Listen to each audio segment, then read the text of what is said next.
All right, good morning. Looks like we're missing a lot of people today. Let's try to encourage our members to join our service every Sunday. All right, so today we're going to cover the book of Esther. Esther is one of the books in the entire Bible that has a woman's name as the title of the book, so along with the book of Ruth. And I believe the book of Esther is one of the more frequently told Bible stories, right? I'm sure you're all familiar with the story. And also, I think one of the reasons why the story of Esther is told more frequently is because there are not that many female heroes like in a Bible, right? So I guess you don't have a lot of options. It's either Esther. I don't know if Ruth sets a good example. So it's always Esther for some reason. And I guess we are kind of accustomed to thinking of this story as a story of a great woman of faith who said this amazing line, "If I perish, I perish." Well, the story of Esther takes place about 100 years after the Babylonian exile. So if you're keeping up with the history, so Zerubbabel returned to Jerusalem with about 50,000 people 50 years after the last deportation to Babylon, which took place in 586 BC. So that was the time when Jerusalem was destroyed. The temple was destroyed. Everybody was taken as exiles. From the last deportation, Zerubbabel came back after 50 years with 50,000 people. From the first deportation, it is 70 years. That's why Jeremiah said that they will be captives for 70 years. And if you also count the years between when the temple was destroyed and the temple was rebuilt, it's also 70 years. So I guess the main goal of the first returnees was to rebuild the temple, right? And another group of people returned to Jerusalem with Ezra as their leader about 60 years after the first return. So there's a 60-year gap. And Ezra is the one that led a spiritual reform in Jerusalem. And 13 years later, from the second return, Nehemiah brought with him another group of people to Jerusalem, and this time it was to rebuild the city wall of Jerusalem. So we talked a lot about the people who came back to Jerusalem, right? However, the number of people that returned to Jerusalem was very small compared to the number of people who decided to stay in Middle Persian Empire. According to scholars, they believe that there were about 1 million Jews living in Persian Empire during that time. So we would not have known much about them if it wasn't for the story of Esther. So now the story of Esther is set in Susa, the capital city of Persia, sometime between Ezra chapter 6 and chapter 7. Remember I told you that there is a time gap between the first return and the second return? So back in Persia, this is what happened. So the story revolves around four main characters of the book. First, of course, there's Esther, a Jewish orphan who was adopted by her cousin Mordecai, who is the second main character of the story. And they are often thought of as these great individuals of faith who saved the nation of Israel, right, with their wholehearted devotion. But if you read carefully about these individuals, you will notice that a lot of things seems to be a little off. For one, they are among the people who chose not to return to Jerusalem. right? The people who chose to return to Jerusalem are the ones who put worship or temple as the priorities of their life. There were 50,000 of them who gave up their comfortable life in Persia to go back to a barren land of Jerusalem, to rebuild everything and to restart their lives. So I'm sure these people, it took great faith for them to make that decision. However, Mordecai and Esther were among those who chose not to. Right? And so, I mean, you can say that they chose the comfort and convenience of Persia over the rebuilding effort of the temple and Jerusalem. And after all, it's about the decisions that you make, right? And their names also suggest how deeply they had immersed themselves into the culture of Babylon and Persia, because the name Esther derives from the name of the Babylonian goddess Ishtar, the goddess of fertility and sex. And her name also means star in Persian. And Mordecai, although it is a popular Jewish name now, actually derives from the Babylonian god Marduk. So Mordecai. So now you see how, even their names suggest how much influence they've had from the Babylonian cultures and the Persian cultures and religions. And we see them blatantly violating God's law that forbids intermarrying with the Gentiles, because they decided to go on that pageant, beauty pageant, to be the queen of a Gentile king. And they take part in many parties, because you will see a lot of parties and feasts taking place in this book. So they take part in these parties and banquets, which would normally involve a lot of drinking and eating foods that are offered to idols. Remember how Daniel chose to not join and not eat from those meat? So I guess these were different. So I would say that they are more of a morally compromised, religiously compromised individuals.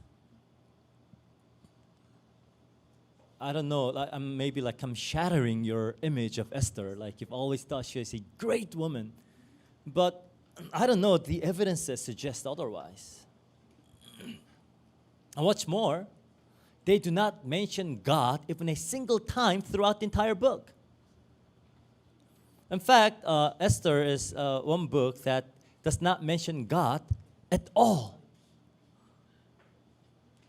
You won't find God in this book, which leads a lot of scholars to, question the canonicity of this book. God is not even mentioned. Why should this be counted as one of the Bibles, right? So the author, who is anonymous, by the way, doesn't seem to be very interested in putting forward Esther and Mordecai as great examples of faith. That's not the goal of the story. So don't fix your eyes on these individuals. And there are two other main characters of this story. One is Ahasuerus, or also otherwise known as Xerxes, the king of Persia, who is depicted as a bit of a drunkard, pushover, making impulsive decisions. If you read carefully, most of his decisions are made when he was drunk and by other people. And we have Haman, the antagonist of this story. So again, God is never mentioned in this book, but the author invites the readers to look for God's providential activities that weaves together the seemingly coincidental events, bringing about ironic reversal that fulfill God's own purpose. So that's where God wants you to focus on. Not Esther, not Mordecai, but what God is doing behind the scene. And how all these seemingly unrelated events eventually all come together to fulfill God's purpose. So that's what we want to focus on today. Because after all, the Bible is God's story. God's title necessarily does not need to be mentioned. We still know it is God's story. So let's jump into the story. I'm sure you guys are familiar. So the book begins with a lavish feast by King Ahasuerus for his officials. That lasted 180 days. So imagine a 6-month party. Man, they are on a different level. Like when it comes to partying, they're on a different scale. Well, of course, many historians suggest that was not only a party, but more of a like a convention of all the government officials to discuss the affairs of the empire and also the wars that they need to fight. So, of course, and given the logistics of those time, it will take long. So, anyway, so there was a party that lasted 180 days, and he threw another feast after that lasted 7 days, during which he commands Queen Vashti be brought before him so he can show off her beauty to his guests. Because apparently the men and women, they did not party in the same room back in those days. And Vashti was throwing her own party for the ladies. But Vashti, however, refuses to come, which enrages the king, because if you studied history, then Vashti was the granddaughter of Nebuchadnezzar. So she was either very spoiled or very proud. Because, she's the princess of an empire that was defeated by the Persian Empire, but she has that pride, right? So she refuses to be presented as some kind of a trophy wife. But this makes king very angry. So he seeks advice from the council of his wise men, and they suggest that the king depose her to set an example for all the women of the empire. So the ladies of that empire would obey their husbands. I think this is a dumb move that they made. But after a while, of course, the king begins to miss the queen. So the young men who attended the king proposed that the king holds a beauty pageant to choose the next queen. And I'm sure as Filipinos, most of you are very fond of beauty pageants. I see it happening almost everywhere, like even at barangay levels, right? It's happening everywhere. For like little children, for grown-ups, and I guess they always join those international beauty pageants as well, and you have produced a lot of winners of that. I don't know, because in Korea they're not even allowed to broadcast the beauty pageants because apparently they're objectifying women, So I guess it's the culture is very different. But anyways, so they want to choose a next queen for the king. So all the beautiful women of Persia joined the pageants, and Esther, who was raised by his cousin Mordecai, is also chosen as a candidate. And so Mordecai tells Esther not to reveal her Jewish heritage because her actual name was Hadassah, or which literally means a myrtle, like a tree, like the flower. But also, if you look at the letters of the name, then it also has the same root as the word hide. So she's like hiding her identity. Yeah. And so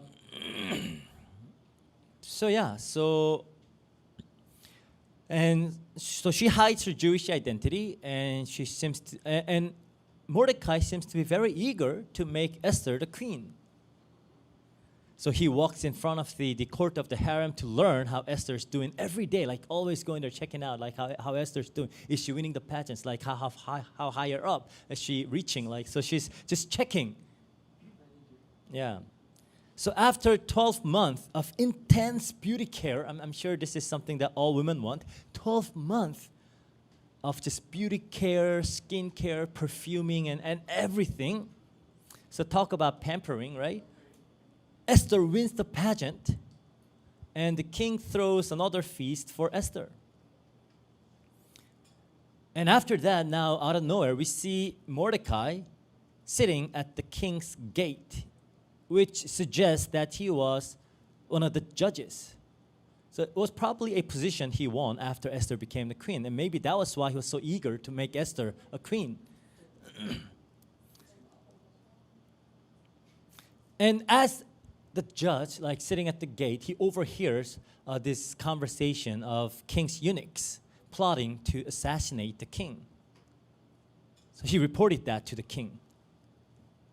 So this story is just a random piece that is just it's out of nowhere, like out of context. That story is there and then disappears. So you might think, oh, this is random. Why is this piece of story included in that book? But we see that later, we'll see that this is providentially ordered by God. This needs to happen. So in chapter 3, we see Haman, the Agagite. He gets promoted above all the other officials of the king, so he's second highest man in the empire. An interesting fact to note is that if King Saul, the first king of Israel, had listened to the prophet Samuel and completely destroyed the Amalekites, Haman would not even have been born. Because Haman is a descendant of Agag, the king of Amalekites, and he's an Agagite. I mean, Saul failed to execute the Agag, but spared him along with his sheep and oxen. And although Samuel later executed Agag, the descendants lived on because they failed to annihilate them. So, talk about the consequences of your disobedience, right? So given the fact that Mordecai was a Benjamite, right, from the same tribe as King Saul, the mutual hatred of Mordecai and Haman, it makes sense, given the history of their fathers. Or it could have just been that Mordecai, as the queen's cousin and stepfather, was too proud to bow down to Haman, right? Because although he was not revealing the identity, in his mind he knows, I'm the queen's stepfather, right? So maybe that's probably one of the reasons why he did not bow to Haman. And Haman simply just resented him for that.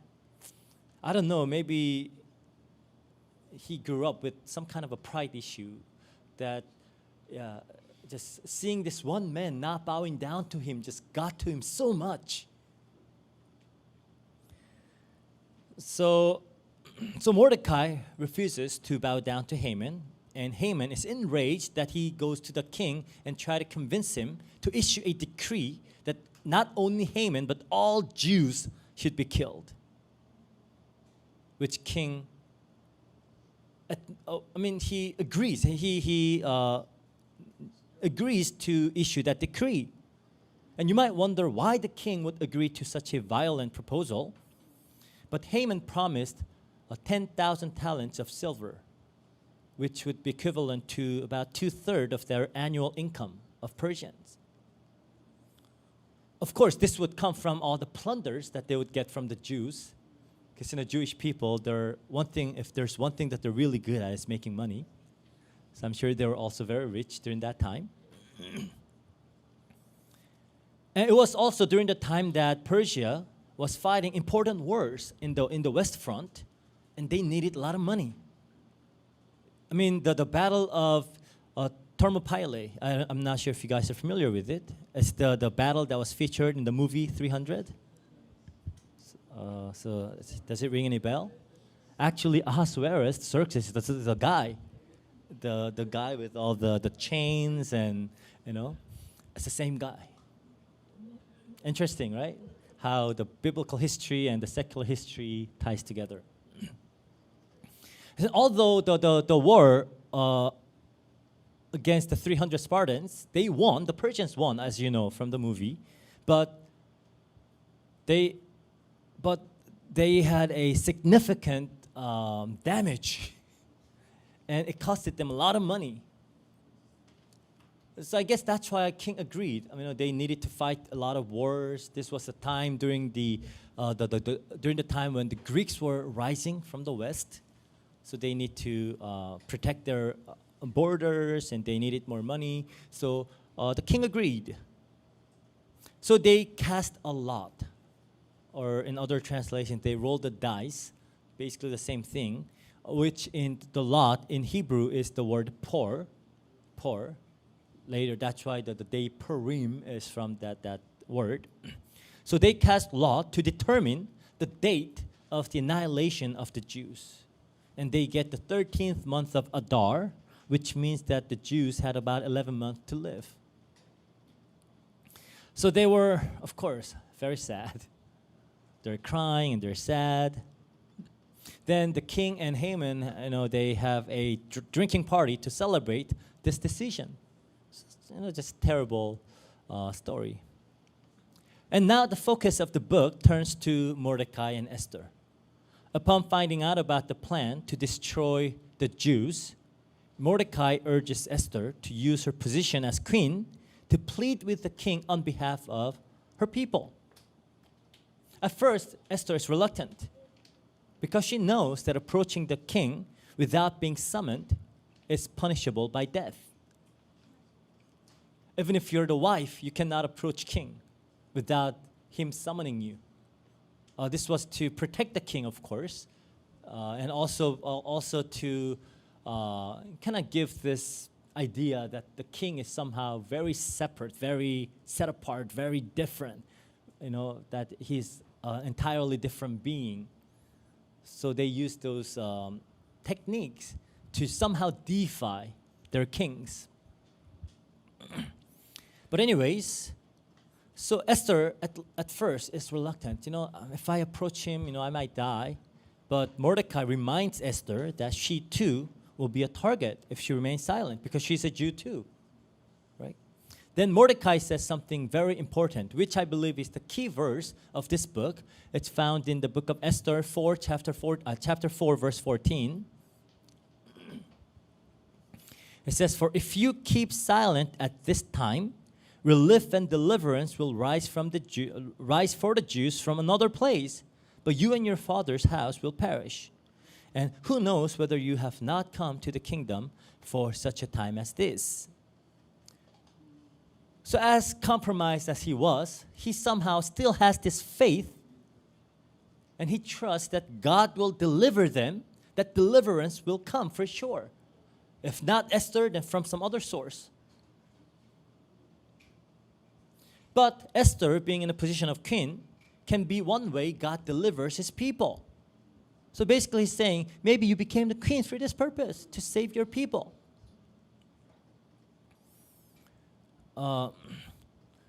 This is just, I guess, them being nationalistic. I don't know if this has anything to do with their faith. They just want to save their own people. But they still somehow trust that they are God's people and God will deliver them, which is the theme of this book, that God delivers his people no matter what. Then Esther decides to confront the king, and he says her famous line, "If I perish, I perish." And from chapter 5, we begin to witness the reversal of Haman's plans.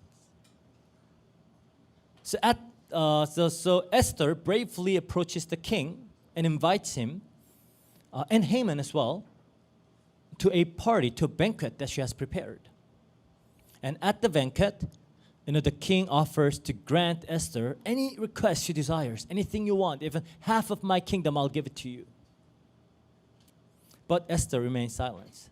And she asks, "I will throw another party for you and also for Haman, so please come to my second party. Then I'll tell you what I want."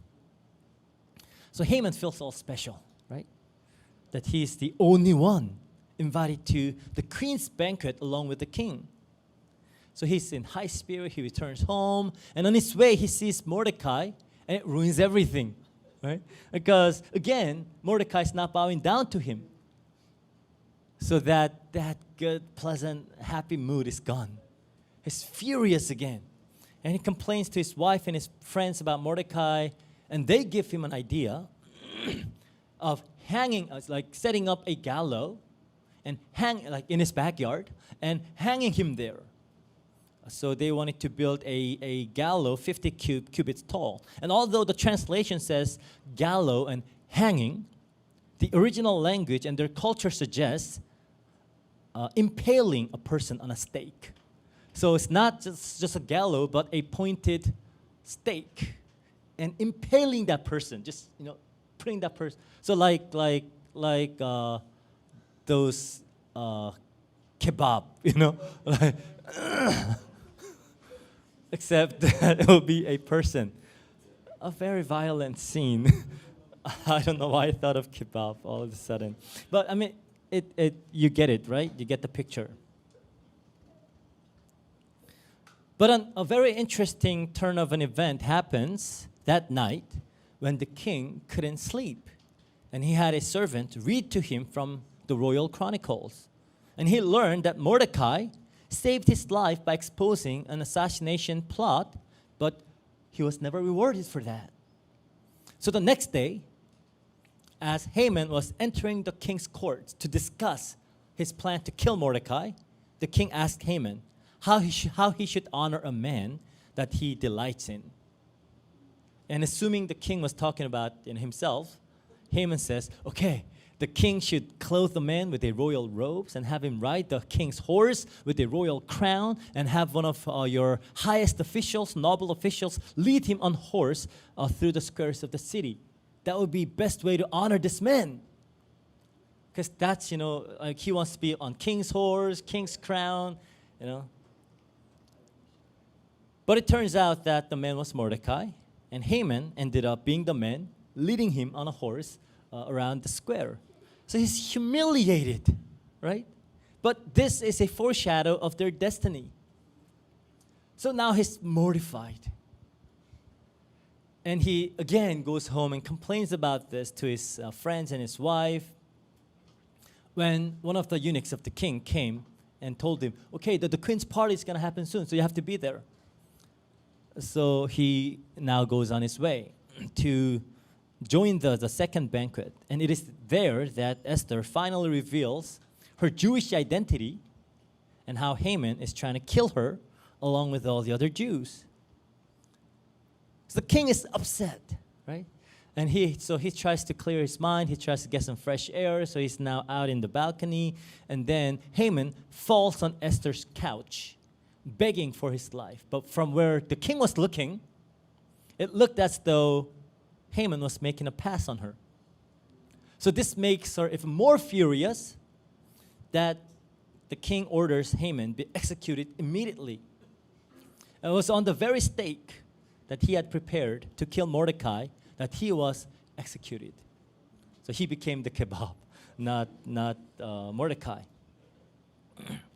And now because the king's, and of course, but because the king's decree cannot be revoked, because once the king says something and seals it with his ring or signet, then that's final. Even the king himself cannot revoke it. So now the king issues a new decree allowing the Jews to defend themselves against their attackers when that day comes. And he elevates Mordecai to a very high position in the kingdom. And when the 13th day of Adar finally came, the Jews not only successfully defended themselves, but they were able to get rid of all their enemies, their political enemies, the people who are not very fond of the Jewish population in Persian Empire. So they were the ones who first arose to attack the Jews, but they were able to defend themselves. And they commemorated this day by inaugurating the feast of Purim. Again, so this feast is not found in the book of Leviticus or the book of Numbers or Deuteronomy. It's a new feast that was made to celebrate how the nation of Israel was delivered, or this people of Israel was delivered from their enemies. And to this day, the Jews read the book of Esther when celebrating the feast of Purim. And the book of Esther ends with a brief summary of the king's reign and the greatness of Mordecai, how he was respected by both Jews and non-Jews alike. So again, God is not mentioned anywhere in this book. But we see God's providence at work, bringing about an ironic reversal of Haman's plan to save his own people. And we see God working this way several times in the Bible, like for instance, sending Joseph to Egypt as a slave to save Israel's family. Right? Or how Caesar Augustus issued a decree to take a census, which led Mary and Joseph to come to Bethlehem to give birth to Jesus, fulfilling the biblical prophecies. So we see that God is always at work, even though we may not see it or understand it. He's at work providentially, bringing together all the events that's taking place in this world. I mean, imagine how complicated that might be, right? Imagine all the news that you have to read daily, like on different news portals. There's so many of them. Like, think about it on an international level. You know, this new information being generated every day. It's just overwhelming, right? But you have to understand that God is at work behind the scene of all those things, putting all those pieces together. We may not see it now, but He's putting all those pieces together to finally bring about His will, to fulfill His will and His plans. And that's why it says in Romans 8:28, and we know that for those who love God, all things work together for good, for those who are called according to His purpose. And we are those who love God, right? And we are the ones who have been called according to God's purpose. Then we know that everything that is happening in our lives, in one way or another, is coming together to fulfill God's plan. To fulfill God's plan. And there are no coincidences in our lives. Nothing is an accident. We trust that God is at work. And we trust that He's a good God doing the good things for His people. And trusting that is what we call faith. I know a lot of times it's hard because our way of determining or judging whether or not something is good is whether or not it's actually good for us immediately, right? We don't see things as God sees things. God has eternity in picture when we have just the present, what's right before our eyes. And we judge based on what we see right now. And sometimes we make judgments about God based on what we see right now. Like, for instance, seeing the war happening in Ukraine, and we say, why is God allowing such a thing as that? Or when a tsunami killed tens of thousands of people, like, why is God doing this? Because I was asked this question. But we don't see things as God sees things. We only see what's right in front of us. God sees everything all together, from past, present to the future, all the time, all places together. Everything will come together eventually to bring about God's plan. And I know, as hard as it may be for us to trust Him with that, faith is putting our faith in Him. And another thing that's important about this book is that it is a perfect type of how God's victory will be won. It defies all our expectations, right? Like the book of Esther. I mean, God promised, the very first promise that God made, the very first messianic promise that God made in Genesis 3:15 was that I'll put enmity between you and the woman, and between your offspring and her offspring. He shall bruise your head, and you shall bruise his heel. So now the question is, how will this victory come about? All right? So the devil, Satan, made all the plans to kill the Messiah in the most shameful, most excruciating way imaginable. But little did he know that his own method, his own way, would lead him to his ultimate final defeat. Much like Haman had no idea that his plans will eventually lead him to his ultimate destruction. So we're seeing a picture, a foreshadow of that through this story, how the victory of God, how victory of Christ will be won. The cross where Satan met his ultimate defeat, like the stake that Haman built, was the very place where he himself will be executed, right? So it was this defeat that led the salvation of God's people. So it kind of appeared in human eyes that Jesus lost the battle when he died on that cross. Nobody expected the Messiah to die that way. But defying all our expectations, all our imaginations, Jesus rose from the death, and that death on that cross was his way of defeating the enemy once and for all. And we are seeing that a picture, a foreshadow of that victory of Christ in the story of Esther. So the Bible, yes, does tell us that the saints will suffer and they will be persecuted. But we know that it is those sufferings and persecutions that will win souls and bring forth the final judgment day. So we know that our victory will come like this.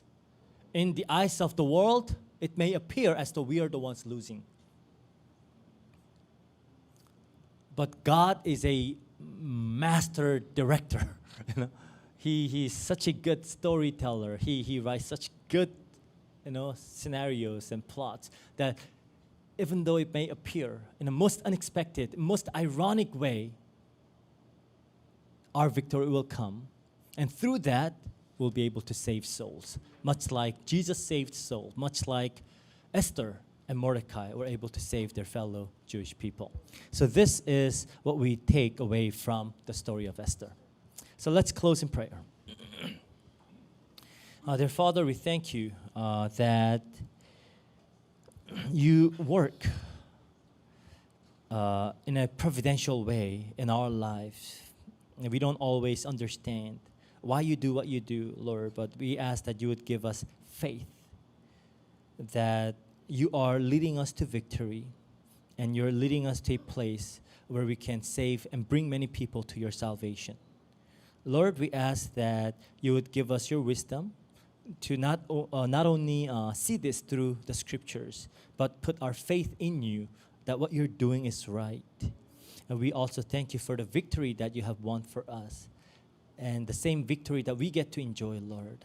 Lord, help us to have the faith that even if our victory may not seem like victories, Lord, help us to know that it is victory. And eventually, you'll bring us the final victory that will also lead many people to your salvation. Lord, we thank and you pray in Jesus Christ's name. Amen.